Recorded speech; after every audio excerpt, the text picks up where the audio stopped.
Ako si Aliguyon, anak ni Amtalaw at ni Dumalaw, ipinanganak sa lupain ng Hananga, lupain na matatapang ng mga mandirigmang hindi sumusuko.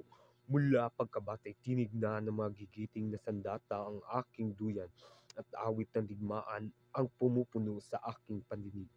Laking panata ako sa karangalan sa paghihiganti sa dangal ng aking angkan.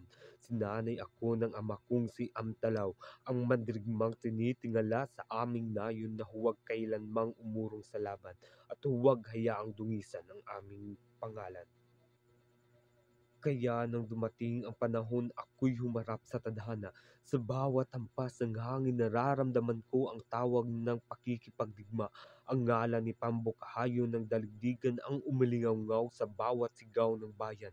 Sabi nila, siya raw ay kasing talino at kasing tapang ko. Isang mandirigmang hindi rin sumusuko, hindi rin lumuluhod sa takot.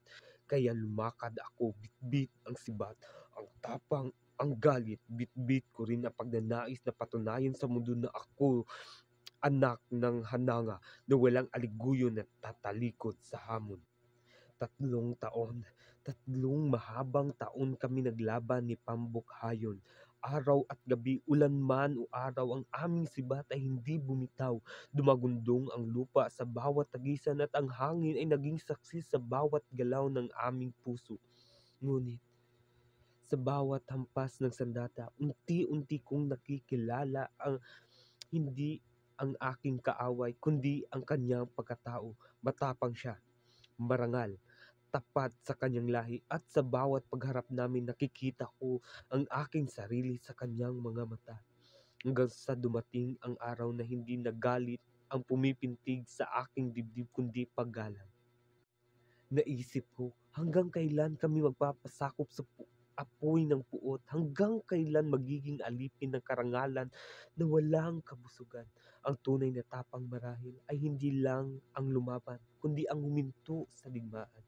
Kaya't inabot ko ang aking kamay kay Pambukhayon, hindi bilang kaaway, kundi bilang kapatid sa dugo at dangal. At sa pagkakabigkas ng aming kasunduan, ang tunog ng sibat ay napalitan ng halakhak ng kapayapaan. Ang aming mga inay muling nakangiti, at ang lupain minsan ay binaha ng dugo, ngayon ay binuhay ng ulan at ani. Ngayon, habang tanaw ko ang mga hagdan-hagdang palayan sa Ifugao, tila naririnig ko ang awit ng mga ninuno, awit ng pagkakaisa, ng paggalang, ng pag-ibig sa bayan. Nauunawaan ko na ngayon, ang pinakamahirap na labanan ay hindi sa labas, kundi laban sa sarili, laban sa galit, sa inggit, sa pagmamataas.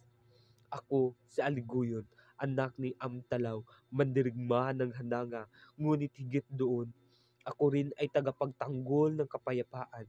At kung ako man ay muling haharap sa digmaan, naway sandata ko na ang karunungan at kalasag ko'y pag-ibig sa kapwa.